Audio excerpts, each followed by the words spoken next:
O novo Código de Processo Civil trouxe diversas mudanças e novidades relacionadas aos recursos. No Saber Direito desta semana, você aprende o que o texto traz sobre repercussão geral, demandas repetitivas, agravo de instrumentos, apelação e muito mais. O convidado é o professor, doutor e especialista em Direito Processual, Charley Teixeira Chaves.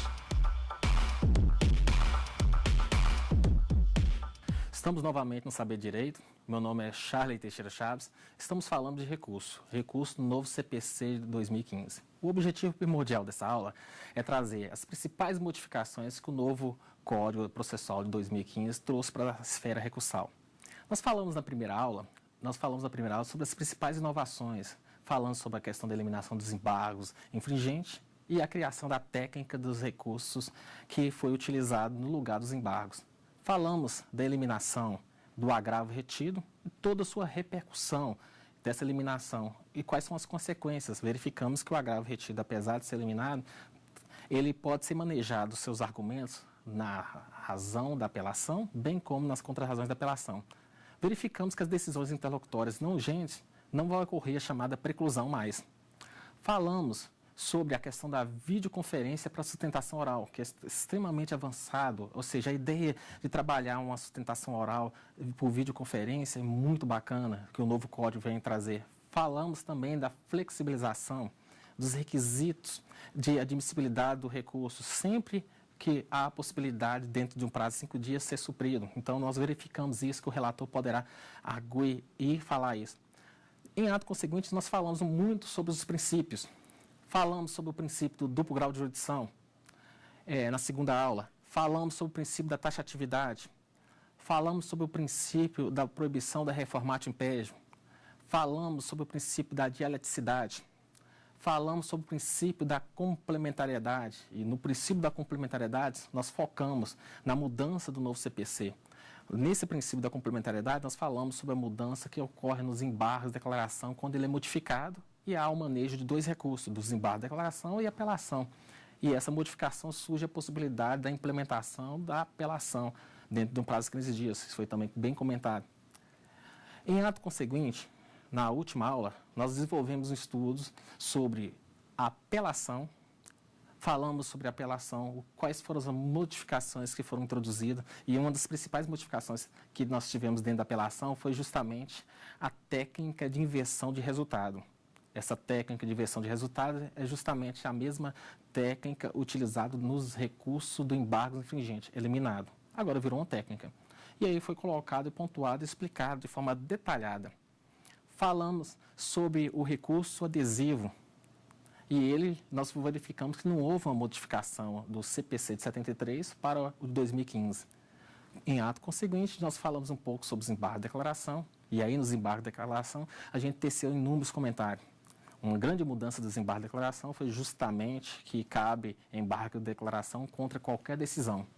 Antes, ou melhor, atualmente no CPC de 73, só cabe embargo de declaração contra sentença ou acórdão. Agora, também cabe contra decisão interlocutória. Ou seja, o novo CPC de 2015 ele vai ratificar o entendimento do STJ, que já estava sendo construído. Isso é muito interessante. Falamos muito sobre a ideia do princípio da fugibilidade. E aí a fugibilidade no novo CPC. Verificamos que há a fugibilidade do embargo de declaração para o agravo interno. Comentamos um pouco sobre diversas modalidades recursais. Dentre elas, falamos um pouco do agravo interno. O agravo interno é contra decisões do relator, decisões monocráticas do relator, justamente para objetivar que a matéria seja reanalisada pelos demais desembargadores. E aí nós explicamos o agravo interno, a multa que pode ocorrer quando o agravo interno ele é manejado de forma inadvertida ou de cunho protelatório. Daí é necessária uma decisão unânime dos desembargadores para que o agravante seja condenado a uma multa de 1 a 5%. Falamos sobre o agravo de instrumento. E foi uma grande mudança o agravo de instrumento, né? O novo CPC vai trabalhar o agravo de instrumento de forma taxativa, dentro de um rol taxativo. Explicamos todos aquela flexibilização dos requisitos formais do agravo de instrumento, que anteriormente, ou melhor, no Código 73, ele é tratado de forma rigorosa. E aí demonstramos todas as vários viés que o novo CPC vem trazendo e modificando. Comentamos sobre o agravo para destrancar recurso especial e recurso extraordinário. E hoje a nossa aula vai se tratar justamente sobre requisito de admissibilidade do recurso extraordinário. Qual o requisito? A chamada repercussão geral no recurso extraordinário. A repercussão geral no recurso extraordinário surgiu com a emenda 45, a emenda constitucional 45 de 2004. Ou seja, houve uma modificação na Constituição para incluir um requisito de admissibilidade, um requisito exclusivo e analisado pelo próprio Supremo Tribunal Federal. Na realidade, a repercussão geral trata-se de um filtro para delimitar as matérias para serem analisadas junto ao Supremo Tribunal Federal. É justamente ligado ao recurso extraordinário. Nós sabemos que o recurso extraordinário ele tem como objetivo atacar decisões contrárias à própria Constituição. Em resumo, o recurso extraordinário ele está ligado à ideia do controle de constitucionalidade difuso. Essa é a ideia essencial do recurso extraordinário, ou seja, trabalha uma ideia de controle difuso da matéria. Nós sabemos que o recurso extraordinário ele tem um efeito apenas inter partes, ou seja, uma decisão que só tem efeito apenas para os envolvidos. Para que a decisão do recurso extraordinário tenha efeito erga omnes, ele teria que ser encaminhado ao Senado Federal para editar uma resolução. Essa resolução ela tem um efeito ex nunc, ou seja, não se retroage, e teria efeito erga omnes. Só assim que a decisão do recurso extraordinário poderia alcançar todos. Então, o recurso extraordinário, em si, ele é um recurso objetivo. O que seria um recurso objetivo? Ao contrário de um recurso subjetivo, porque ele se presta para analisar o conteúdo do direito, no caso, o conteúdo da violação da norma constitucional. Então, o recurso extraordinário trata-se de uma modalidade de controle difuso, Diante disso, foi criado inúmeros requisitos de admissibilidade para o recurso extraordinário. Esses requisitos, nós temos o pré-questionamento. O que seria o pré-questionamento? A ideia básica é que a matéria constitucional ela não pode surgir somente no Supremo Tribunal Federal. Há necessidade que a matéria seja pré-decidida anteriormente. Essa ideia de pré-questionamento justamente surge na ideia de que o recurso tem que ser trabalhado de forma gradativa e a matéria hostilizada ela tem que ser questionada e constante dos respectivos acordos. Ou seja, o advogado, os respectivos advogados, eles têm que discutir a questão da constitucionalidade da matéria antes de ser encaminhado ou manejado o recurso extraordinário. Não admite uma discussão simplesmente, agora eu vou recorrer para o STF. Não é dessa forma. A matéria nunca foi discutida, então eu não posso inventar. Então, o pré-questionamento é um requisito de admissibilidade do recurso extraordinário. E o novo Código traz uma grande evolução sobre o pré-questionamento. Por quê? Porque nós tínhamos tanta dificuldade dos advogados articularem um pré-questionamento, que é a discussão da matéria constitucional, e que essa matéria conste no respectivo acordo, na decisão anteriormente, como também eu tinha dificuldade dos desembargadores incluir essa matéria discutida de forma implícita ou explícita dentro dos acordos. Havia uma recusa da inclusão da matéria constitucional dentro dos acordos, o que provocava o quê? O não conhecimento do recurso extraordinário por ausência de pré-questionamento. O que o novo CPC trouxe de moderno? Trouxe a ideia dos embargos de declaração. Os embargos de declaração com um mecanismo pré-questionador. Ora, professor, isso já existia no Código de 1973. Isso já era utilizado. O grande problema é que existe no Código de 73 os embargos de declaração com o objetivo de pré-questionar a matéria. O grande problema é que quando o desembargador não conhecia dos embargos de declaração, eu não tinha outra solução a não ser usar o recurso especial contra ao não acolhimento dos embargos de declaração, sob pena de violação da lei federal. Por quê?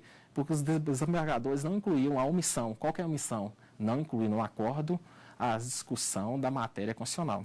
Como o pré-questionamento exige o requisito da discussão constitucional de forma implícita e explícita no acordo, a rejeição dos embargos pré-questionadores gerava um problema, porque não conseguia preencher o requisito. Eu tinha, pela atual ou pelo Código 73, manejar o recurso especial, para obrigar que os desembargadores, através do recurso especial, venham incluir de forma implícita ou explícita dentro dos acordos.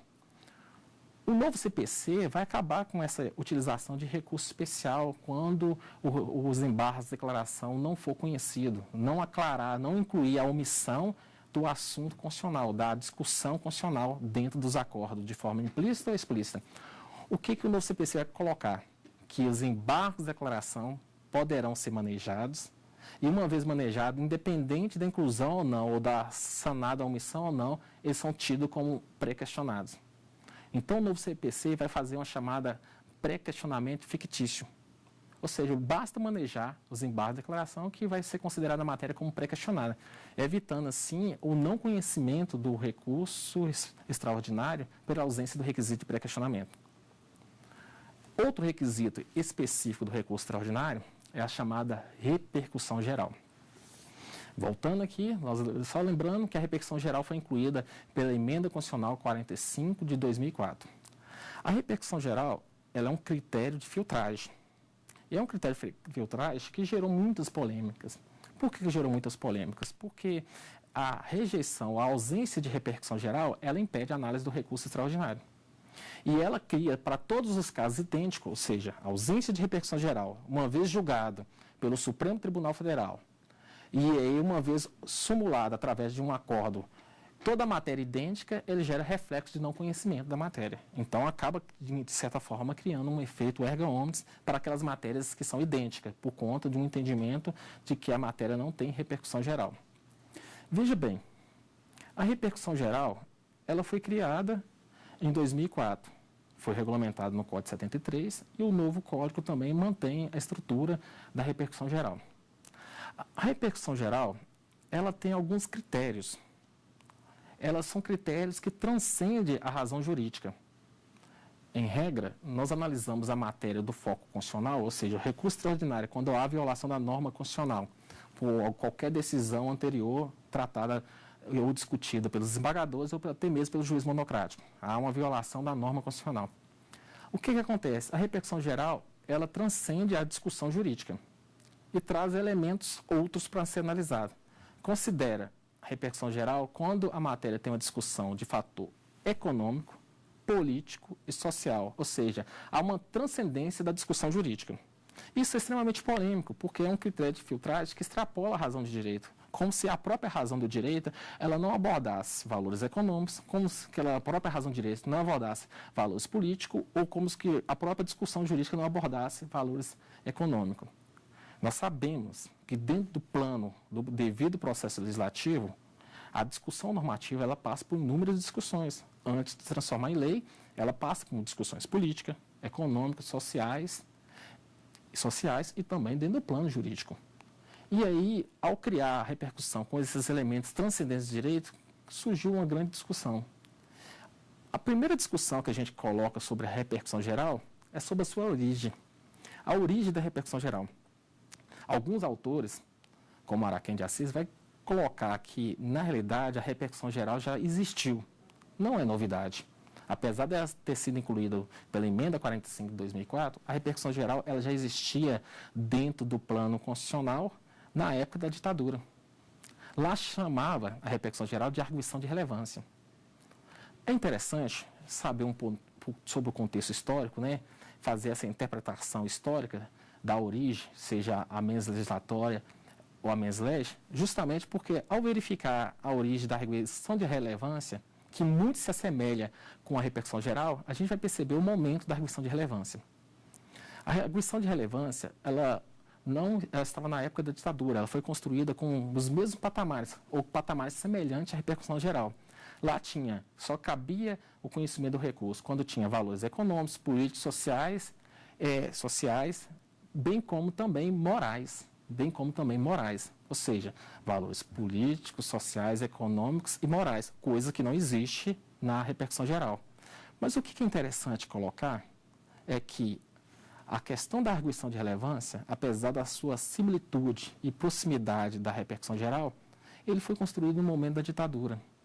Na época, como o próprio Araquém de Assis coloca no seu livro, ele fala que a arguição de relevância era considerada um entulho autoritário, um requisito de admissibilidade recursal abusivo.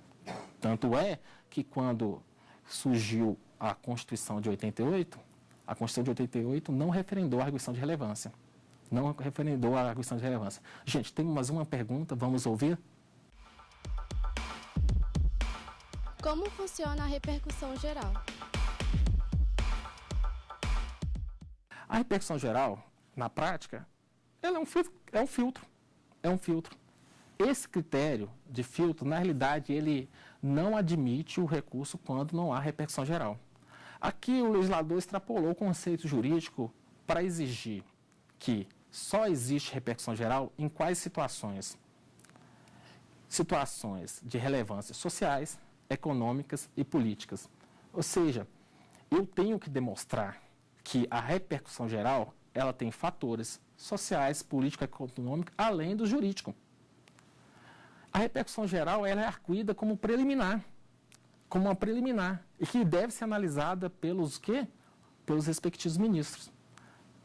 A ausência de repercussão geral, ela evita o conhecimento do recurso, o recurso não será conhecido.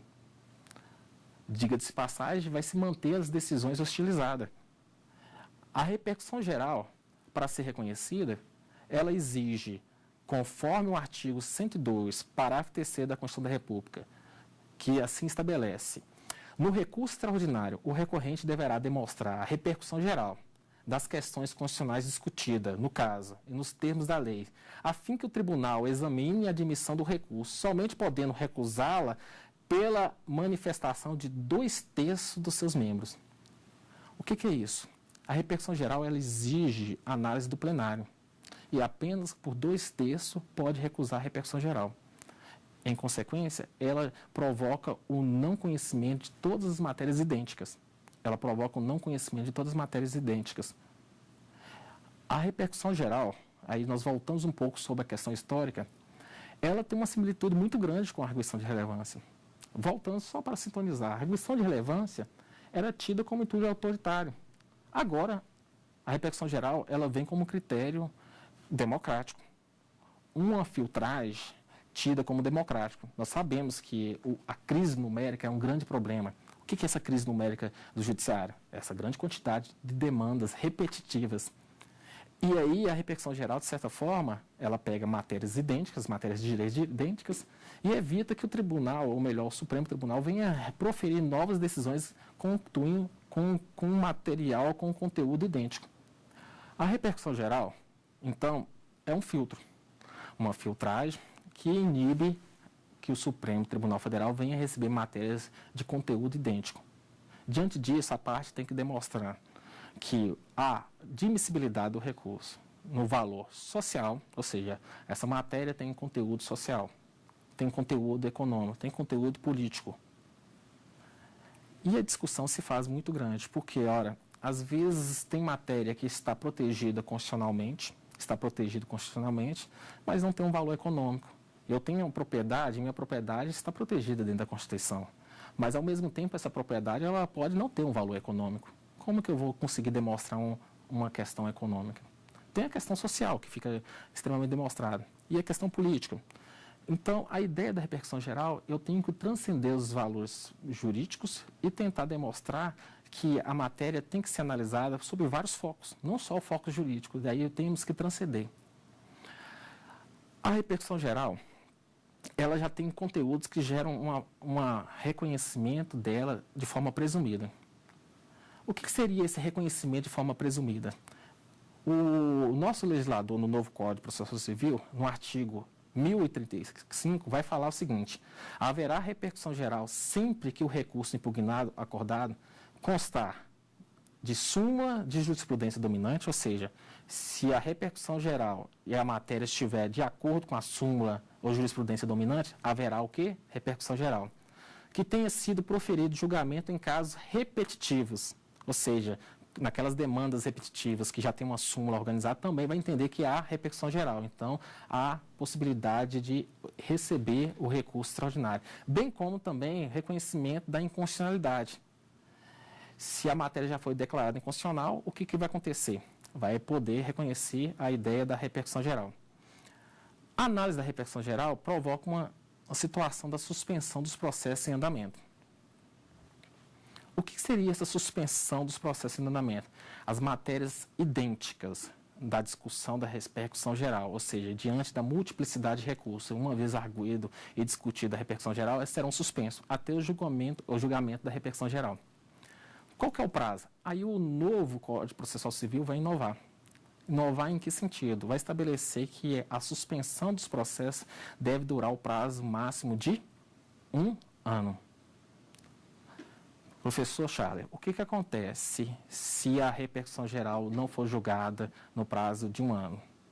O novo CPC vai estabelecer a seguinte situação. Ora, não julgado dentro do prazo de 1 ano, vai ocorrer a suspensão da própria suspensão. Os processos vão ter um andamento. Ou seja, então a ideia é que dê celeridade ao julgamento da repercussão geral, estabelecendo assim o prazo de 1 ano. Então, o sobrestamento dos recursos, eles têm um prazo e assim deve ser prosseguido. Negada a repercussão, aí o legislador vai estabelecer a seguinte situação. Negada a repercussão, o presidente ou vice-presidente do Tribunal de Origem negará seguimento ao recurso extraordinário sobrestado na origem, que verse sobre a matéria o quê? Idêntica. Sobre a matéria idêntica. Ora, então, uma vez negada a repercussão geral, a ideia básica é que toda matéria idêntica não deverá ser analisada pelos tribunais superiores. O que a parte pode fazer para mostrar que a repercussão geral não é caso idêntico? A ideia do advogado, quando ele tem uma matéria que o processo está sobrestrado, é de tentar demonstrar para o tribunal que aquela amostragem do caso não se identifica com aquilo que está sendo discutido. Demonstrar que trata-se de um caso diferenciado. Diante disso, é a solução que o advogado tem. Então, em relação à repercussão geral, é um requisito de filtro analisado pelo Supremo que gera um efeito para todos os processos que tenham matéria idêntica. Uma nova inovação que é trazida pelo CPC de 2015, uma inovação que, na realidade, é de nosso conhecimento. É a ideia das chamadas demandas repetitivas ou multiplicidade de recurso. Demandas repetitivas ou multiplicidade de recurso. O CPC, ele vai criar situações extremamente interessantes sobre a questão da jurisprudência. Primeiro ponto que se coloca é justamente quando eu tenho uma multiplicidade de matéria e a matéria é só de direito. Ora, o novo CPC vai possibilitar a questão do incidente de demandas repetitivas, inclusive nos tribunais regionais federais e nos tribunais de justiça, dentro do seu campo de abrangência, criando assim súmulas para uniformizar entendimentos. Qual que é a ideia principal desses precedentes? Ora, parece que o nosso legislador cada vez mais se aproxima do sistema da Civil Law, misturando com a Common Law. O nosso sistema é Civil Law. E o modelo da Common Law, ele trabalha a ideia da jurisprudência, né? A ideia da jurisprudência. A gente vai perceber que cada vez mais a jurisprudência está criando forças. Nós sabemos que a ideia básica é que a jurisprudência ela não é fonte primária do direito. Mas a ideia da demanda repetitiva é justamente tentar botar segurança, ou melhor, colocar segurança nas demandas de multiplicidade que se identificam pelo fato do direito. Criando assim uma solução para todos os casos idênticos. E aí surge a demanda repetitiva, que também pode ser discutida tanto no STF como no STJ. No plano do Tribunal Regional Federal e no Tribunal de Justiça, essa demanda ela vai sobrestar todos os processos com matérias idênticas. Também será observado o prazo de 1 ano de sobrestamento. Ou seja, os tribunais devem solucionar as demandas repetitivas dentro do prazo de 1 ano. É interessante que os recursos que são utilizados como amostragem, se a parte desistir, mesmo que ela venha desistir, ou seja, eu estou desistindo do recurso, não preciso de aquiescência da outra parte, ele ainda serve como mecanismo de amostragem. Continua sendo utilizado como mecanismo de amostragem. Quando a demanda repetitiva é arguida no Superior Tribunal de Justiça e no STF, no Supremo Tribunal Federal, o relator, além de receber 2 amostragens, ou seja, recebe 2 amostragens dos recursos para analisar e uniformizar o entendimento. O relator não está obrigado a ficar com apenas essas 2 amostragens. O relator ele pode escolher outra amostragem. Ele pode escolher mais 2 outros recursos. A ideia é que venha trazer uma maior gama de situações para que a tese seja discutida perante os envolvidos e perante outros. Daí surge uma questão interessante. O novo CPC vai, de forma clara, regulamentar a figura do amicus curiae e das chamadas audiências públicas. É muito interessante a questão das audiências públicas, justamente porque as ideias de demandas repetitivas, ela cria um efeito para todo o território, no caso dos tribunais de justiça, em todo o Estado. Também cria um efeito de suspensão para todos os processos nos tribunais regionais federais, conforme suas regiões. E quando ele é manejado perante o STF ou o STJ, ele cria para todo o território brasileiro. E cria toda uma organização do entendimento de uma decisão que vai ser coadunada para orientar todos os processos com matérias idênticas. Ao permitir uma ampla discussão, amplia-se o leque de discussão democrática. Ora, a amostragem, ela se dá por 2 recursos, normalmente os tribunais superiores indicam 2 recursos de amostragem. O relator poderá escolher mais 2 recursos, nada impede que ele venha escolher mais de 2 e assim por diante. A ideia é que a testificação e a discussão da matéria passe por maior número de pessoas envolvidas. Daí surge a ideia da audiência pública. Essa audiência pública, para mim, é uma inovação, porque ela permite que inúmeras pessoas de conhecimentos específicos, aí a gente vai falar um pouco sobre o amicus curiae, também conhecido como amigo da corte, é conhecido como vetor interpretativo. Por quê? Porque muitas das vezes os ministros, os julgadores, eles vêm julgar matérias que tem pessoas que estudam há muito tempo sobre determinados pontos. E, logicamente, nós vamos falar que essas pessoas têm uma contribuição a ser dada. Ora, eles têm uma matéria específica, tem uma matéria da biologia que eles estudam e o assunto é justamente uma matéria da biologia, vamos colocar assim por diante, que é um tema que está sendo levado no judiciário. Eu gosto de falar muito que o direito, ele abrange e entra em todos os campos das discussões. Diante disso, nessa audiência pública, nós vamos trazer um vetor interpretativo. Esse vetor interpretativo, ele amplia a discussão, ele favorece o contraditório e a ampla defesa, porque eu gosto até de colocar que a ampla defesa é a ampla argumentação. Ele reconhece outros sujeitos para se tornar construtor de uma realidade e autor de uma realidade. A decisão, ela passa a ser construída por um maior leque de opiniões diversas, para atender todas as teses dos casos idênticos, possibilitando, assim, uma discussão ampla e fecunda sobre vários assuntos. Então, a ideia da figura do amicus curiae nessa discussão dessas demandas repetitivas, ela engrandece cada vez mais a discussão jurídica. O processo em si, trazendo não só os envolvidos, que cada um de forma individual vai tentar defender sua realidade, mas nas demandas repetitivas, quando eu tenho uma audiência pública, eu trago pessoas que não são partes, mas que são interessados com interesse jurídico do aprimoramento da própria realidade jurídica. E aí eu tenho essa figura desse vetor interpretativo, que transforma a discussão em uma testificação fecunda, onde eu tento trazer inúmeros argumentos ligados aos tópicos. Logicamente que quando a gente fala assim, do tema, do mérito da discussão das demandas repetitivas, ela está ligada àquela discussão. Porém, nada impede que aquele foco seja alastrado para resolver de forma melhor, não só para entender os envolvidos daqueles processos que estão paralisados, e veja bem, eles são paralisados de forma momentânea, paralisados pelo período do prazo de 1 ano, mas também para que aquela decisão seja testificável e comprove a sua falibilidade ou não sobre vários pontos. Então, o novo CPC inova muito com as demandas repetitivas. Ela cria basicamente uma decisão construída com um leque de interessados que são ampliados. Eu posso entender que a demanda, ao ser ampliada, esse leque, ele vai trazer inúmeras situações que a gente vai visualizar. Visualizar no quê? No resultado da decisão. O legislador ele vai criar alguns requisitos de amostragem. Os requisitos são selecionados. Primeiro, identificar com precisão a questão a ser submetida ao julgamento, determinará a suspensão do processo em todos os processos pendentes, individuais ou coletivos, que versem sobre questão e tramitem no território nacional. Poderá requisitar ao presidente ou ao vice-presidente do Tribunal de Justiça ou dos Tribunais Regionais Federais a remessa de um recurso representativo da controvérsia. A desistência não impede a análise da matéria já escolhida. A audiência pública será fixada. E qual será o conteúdo do acórdão? O artigo 1038 do novo CPC, no parágrafo 3º, vai falar que o conteúdo do acórdão abrange a análise de todos os fundamentos das teses jurídicas discutíveis, favoráveis e contrárias.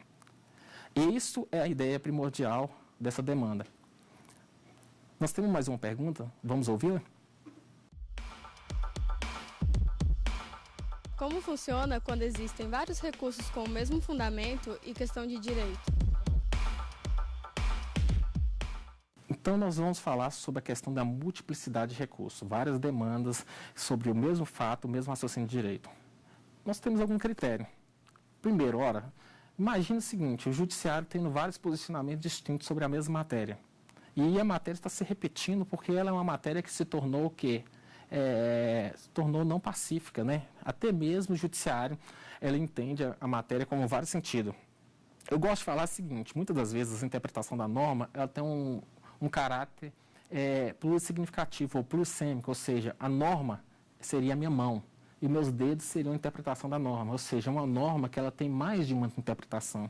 Quando eu tenho normas nesse sentido, ela acaba provocando uma realidade jurídica de uma discussão muito ampla. Eu tenho julgadores que entendem nesse sentido, eu tenho outro julgador que entende nesse sentido, eu tenho tribunais nesse e assim por diante. Ou seja, a matéria gera uma intranquilidade. Essa intranquilidade provoca uma insegurança. É muito complicado, até mesmo na figura do advogado, quando eu demando uma situação para um cliente, a mesma situação, eu vejo que ele não obtém êxito, mas eu consigo obter êxito para outras pessoas. Eu já tive casos semelhantes, que em matérias idênticas, que eu obtive com um conhecido e o outro não. E aí é muito complicado para explicar para o leigo por que eu consegui para um e o outro não. Justamente porque eu tenho essa discussão. E aí, quando eu tenho essa multiplicidade de matéria, a primeiro patamar que se coloca dessa ideia de demandas, desse incidente de demandas repetitivas para tentar uniformizar é justamente a questão ou o critério da segurança jurídica. Essa segurança jurídica, por quê? Porque cada vez que a gente imagina e verifica decisões diferentes, uma atende uma pessoa e a outra atende de forma diferente, isso gera uma insegurança. E o judiciário, com o objetivo de uniformizar entendimento, ele busca ter um respaldo e até mesmo a supremacia e efetividade das suas respectivas decisões. Por isso que essa amostragem ela tem que ser bem escolhida. Por isso que essa amostragem, nós vimos que quando a demanda ela se dá pelo STF ou STJ, o relator ele não está preso à amostragem apenas dos dois recursos indicados pelo presidente ou vice-presidente do Tribunal Regional Federal ou do Tribunal de Justiça. Ele pode buscar mais outros recursos, ele pode buscar mais dois. Eu entendo que o legislador coloca que o relator, além dos dois, ele pode indicar mais duas amostragens, para ampliar o leque, para verificar que aquele recurso também tem uma abordagem maior. Eu entendo que ele pode ampliar muito mais do que dois. Quanto mais se tem um leque de demandas repetitivas que tem teses diferentes que são analisadas, melhor será o resultado, melhor será a testificação e a aferibilidade para ter um resultado final. A ideia dessa multiplicidade provoca insegurança, que também a tendência desse procedimento, dessa demanda de repetição, dessa ideia de uniformização de entendimento, é para atender às chamadas segurança jurídica e também atender o princípio constitucional da isonomia. Ora, o que é a ideia da isonomia? Tratar as pessoas de formas iguais. Ou seja, a legislação ela pode até desnivelar, mas ela tem que igualar as realidades jurídicas. E aí nós sabemos que o reflexo de uma decisão jurídica ela tem um reflexo social muito grande. O impacto de uma decisão ela gera um impacto que gera inúmeros transtornos na vida das pessoas. Diante disso, quando eu tenho decisões de um juiz em um sentido, de um julgador em outro sentido, elas geram insegurança, que também é um desconforto do judiciário. Nós sabemos que cada vez que há um aumento de demandas, é porque também nós também percebemos que há uma negativa ou reconhecimento de uma demanda de uma legislação que não é reconhecida pela sociedade. Porque a partir do momento que eu tenho essa crise, aí eu preciso do judiciário para equacionar e resolver essas realidades jurídicas. Diante disso, questionamentos sobre essa ideia da utilização da jurisprudência como mecanismo, entre aspas, de pacificação social, se é bom ou não, é o que o novo CPC está adotando. Ora, vocês poderiam falar assim, professor Charlie, nós não estamos mudando nosso sistema é da civil law. A nossa Constituição, no artigo 5º, inciso 2º, estabelece que ninguém deixará de fazer nada senão em virtude de lei, e não de jurisprudência, e não de uniformização de entendimento. Ora, essas jurisprudências, vocês poderiam ter questionado não só o princípio da reserva legal, mas também questionar sobre o princípio do contraditório, da ampla defesa e da obrigatoriedade das fundamentações e decisões jurisdicionais.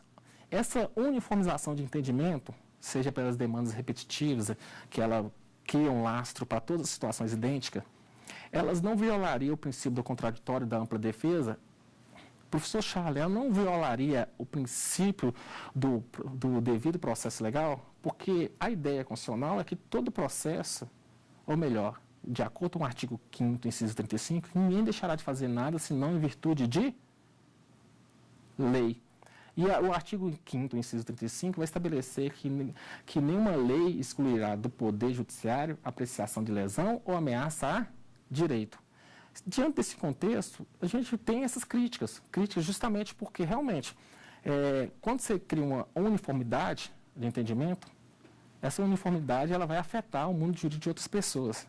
A solução que o Código tentou colocar foi essa ideia de audiências públicas, essa ampliação do leque de interessados, que, de certa forma, não são partes, mas que tem um objetivo de trazer um elemento de compreensão sobre o assunto, que é a figura do amicus curiae, é justamente tentar pegar todas as teses possíveis para discutir e criar uma uniformização de entendimento. Lógico que nós temos o questionamento do contraditório. Ora, minha matéria não foi passada, não foi julgada. A jurisprudência, ela impede, teoricamente, a análise dos recursos. Nós sabemos disso. Ora, lá no novo código deixa bem claro que chamados súmulas impeditivas de recurso. Ou seja, quando a matéria já foi decidida pela demanda repetitiva, o que vai acontecer com o recurso? O relator não vai conhecer do recurso. Ora, professor Charles, o que eu posso fazer quando tem essa discussão? Eu posso utilizar a via recursal para tentar modificar esse entendimento. Eu tenho as teses de revisão dessas súmulas também. Eu tenho a própria estrutura recursal que ajuda a aprimorar esses entendimentos. Nós sabemos que os entendimentos devem ser modificados e acompanhar a dinamicidade da sociedade. E, diante disso, muitas súmulas, nós já percebemos que muitas súmulas já foram canceladas, muitos entendimentos já foram modificados, justamente por quê? Por conta dessa discussão jurídica. Nós temos, assim, um papel muito importante da advocacia, do Ministério Público, que vem questionar alguns entendimentos. Esses entendimentos que vão se petrificando, eles, logicamente, são passíveis de falibilidade. A sociedade muda. E, a partir do momento que a sociedade muda, eu tenho uma Constituição que permite o devido processo legal. Ainda não se colocou, tirando a súmula vinculante, ainda não se colocou que essas demandas vão impedir os recursos, porque eu tenho o recurso do seu não acolhimento. Qual que é a ideia central? Mostrar que o meu entendimento é diferente, que o caso não se amolda ao meu contexto. Se não se amolda ao meu contexto, eu tenho uma realidade recursal diversa daquele entendimento jurisprudencial. O novo CPC deixa bem claro a importância disso, porque até mesmo quando eu falo de decisão fundamentada, o novo CPC vai criar um mecanismo extremamente moderno.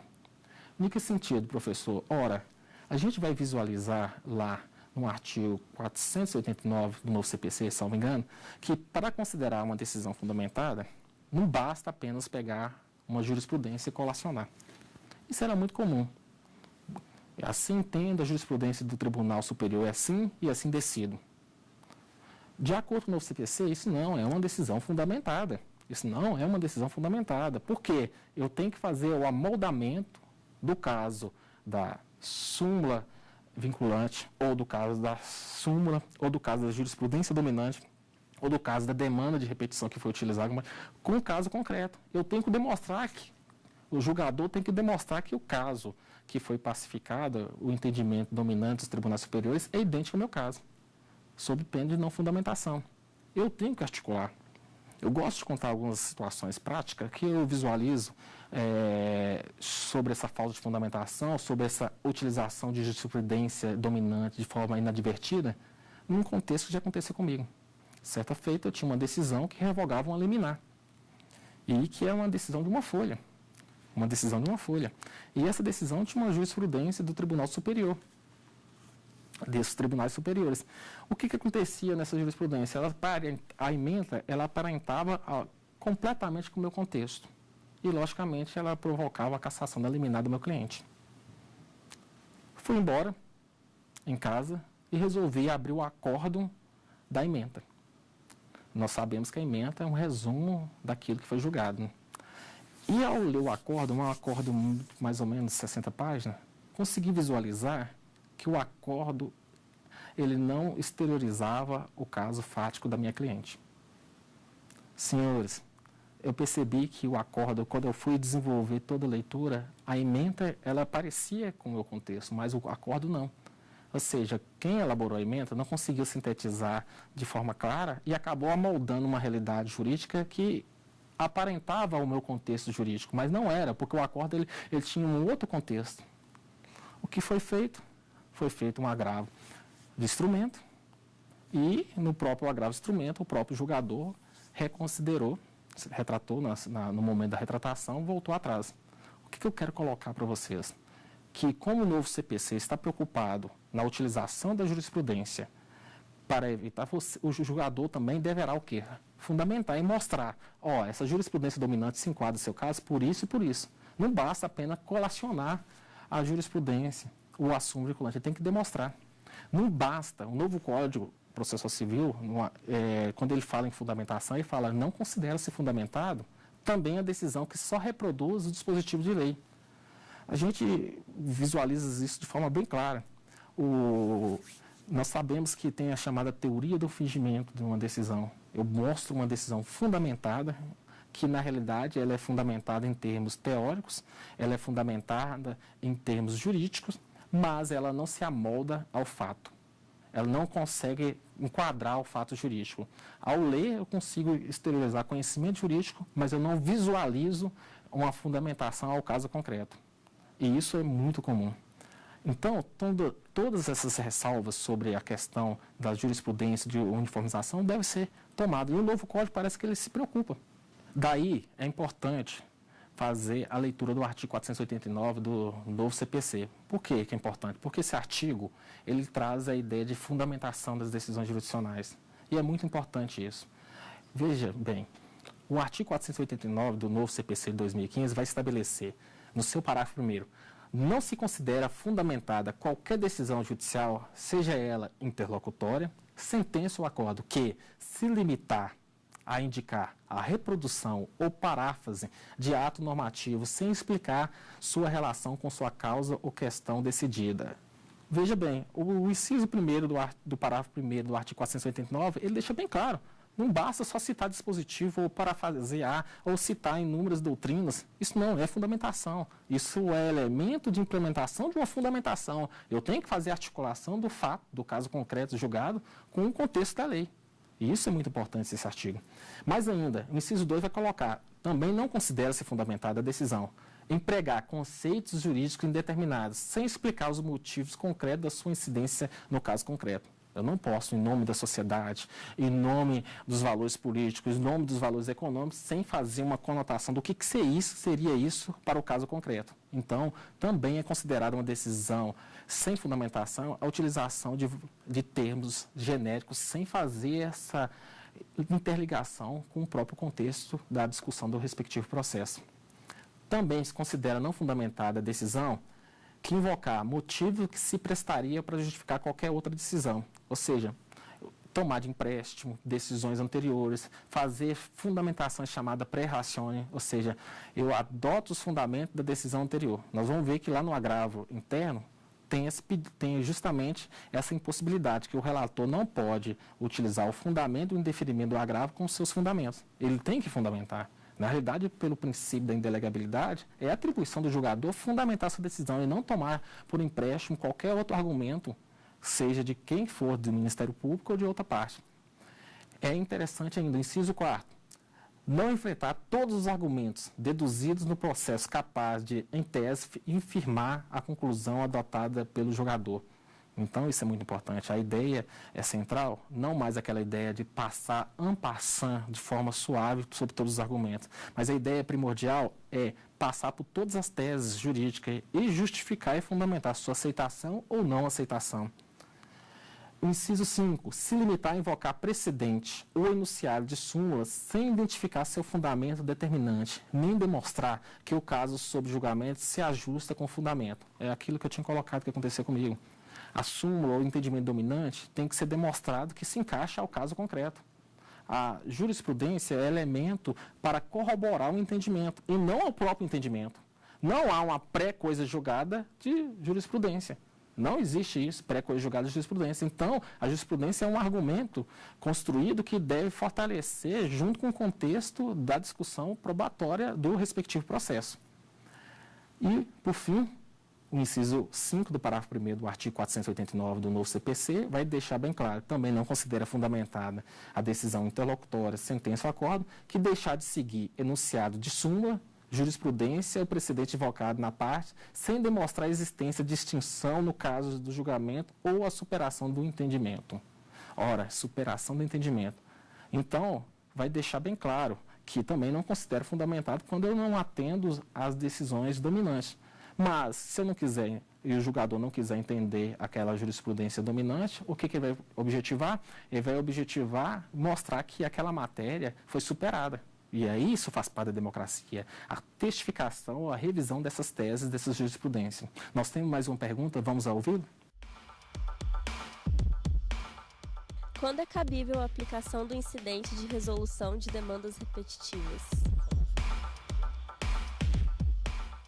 A instauração do incidente na esfera do Tribunal Regional Federal e nos Tribunais de Justiça, ele tem dois elementos. O primeiro elemento é justamente que a matéria seja idêntica de direito e há uma multiplicidade dessa matéria, ou seja, há uma grande quantidade.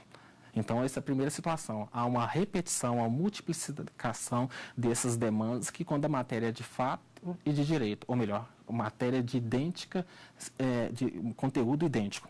E a outra situação é justamente para preservar a segurança jurídica. Preservar a segurança jurídica justamente porque quando eu tenho uma grande quantidade de matérias, seja discutida de forma idêntica, eu tenho que, com o objetivo dessa demanda de repetição, justamente uniformizar o entendimento, evitando assim entendimentos distintos dos vários julgadores, como a gente colocou anteriormente.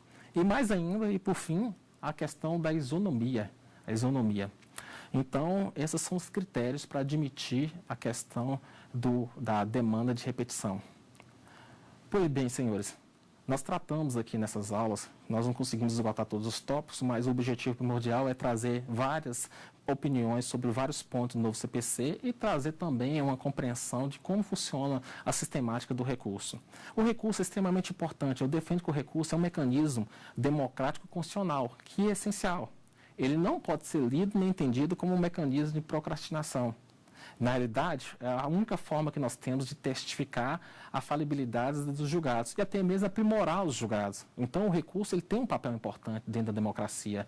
E, lógico que em várias situações o novo código vai tentar remediar para evitar o quê? A utilização inadvertida dos recursos, como um recurso com intuito protelatório, procrastinatório, como nós vimos nas multas dos embargos de declaração, como nós verificamos também na multa do agravo interno e assim por diante. A construção do recurso no modelo constitucional ela é extremamente importante. Recurso ele tem um viés constitucional e democrático. Seu objetivo primordial é justamente trazer testificação e aprimoramento e até superação daquilo que foi desenvolvido e exposto. Eu agradeço todos vocês que assistiram todas as nossas 5 aulas ligadas ao recurso. É muito importante essa matéria. E agradeço e continuo incentivando vocês que recurso é um mecanismo extremamente importante e democrático. Muito obrigado a todos. Tem dúvidas sobre o assunto? Então mande um e-mail para saberdireito@stf.jus.br. Você também pode estudar pela internet acessando o site tvjustiça.jus.br.